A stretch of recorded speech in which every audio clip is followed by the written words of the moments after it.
Здравейте, скъпи приятели! Аз съм Марта. Може би ви е позната ситуацията, в която ме намирате. Не сме на откриването на мотосезона, където бяхме съвсем скоро. Намираме се в Националния дворец на културата, където се провежда България Тату Експо. Тук си намерихме, разбира се, и мотори. Качила съм се на един Харли Дейвидсън. Ще видя дали ще мога да си тръгна с него. А сега ще пообиколим, за да разгледаме какво правят различните артисти, татуисти. Чух преди малко някой да ги наричат татуировчици. Вие можете да си изберете как. Ще видим какво и на кого причиняват тук.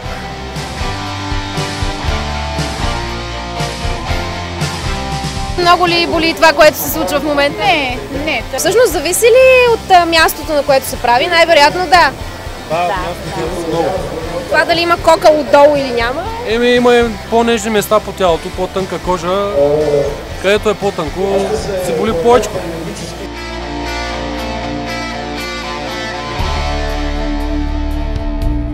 Изобщо не боли. Идеята е Феникс. Това е червенко, нали? Не е кръв. Модел не е кръв. Това е очертание от маркера.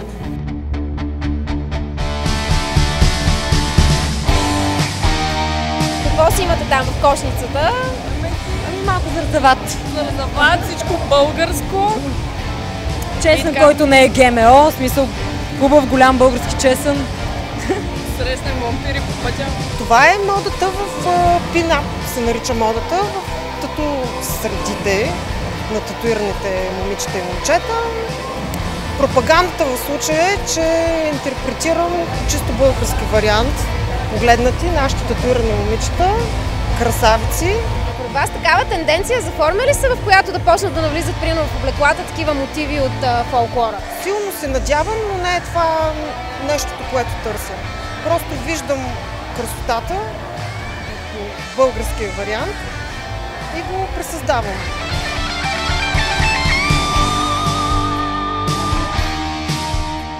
There are a lot of foreign artists here. I saw artists from Italy, we are from Romania, and another artist from England or something like this. Okay, well, tell us what's happening here.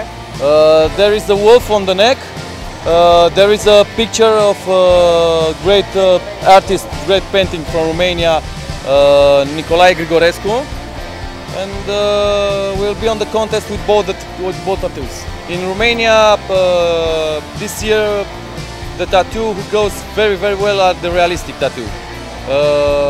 And the trend for this year, I think for all the Europe, is realistic tattoo.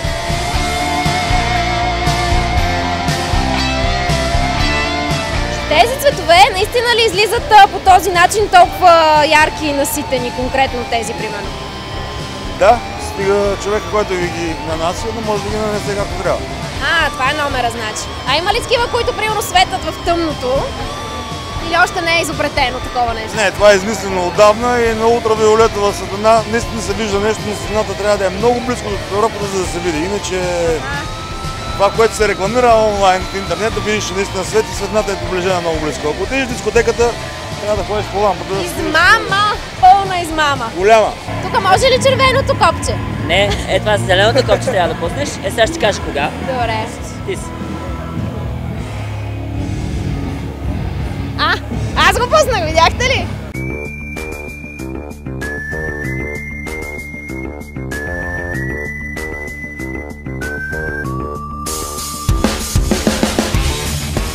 Пробата е безплатна, обаче само на голо. На голо? Ами къде е пробната?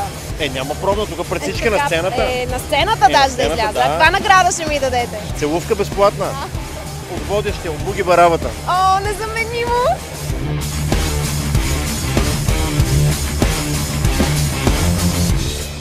You're removing your tattoo, right? Да, I'm removed. But why? Because she was 18 years. And 18 years? Yeah. And you got bored? You don't want it anymore or what? Only a cover. In a few months, I make a tutorial. So every 18 years you make a new cover? Okay. Is this painful? No. Колко време отнема махането? В неговия случай до 4 часа някъде трае сесия. Плюс почивки, нали? Ама аз помня, че Анджелина Джоли не можа 3 години да си махне Били Боб Торнтън от рамото. Това му е втора сесия. Предната беше септември месец миналата година. Тази е сега. Надявам се да успее да го покрие. На 18 години се надявате да махнете. Да не, надявам се до 6 месеца след тази сесия да може да го покрие с нова татуировка.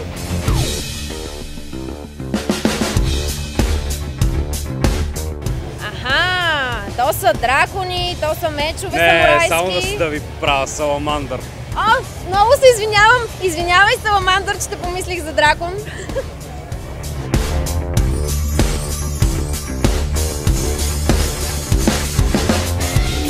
Сега ме мажат с синьо и студено нещо. Да изчистим кожата и да подготвим за предстоящия процес.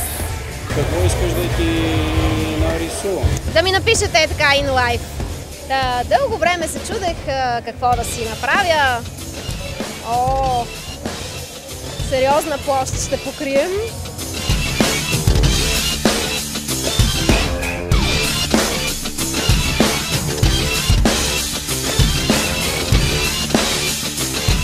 Ето, че аз съм in life в живота до живот.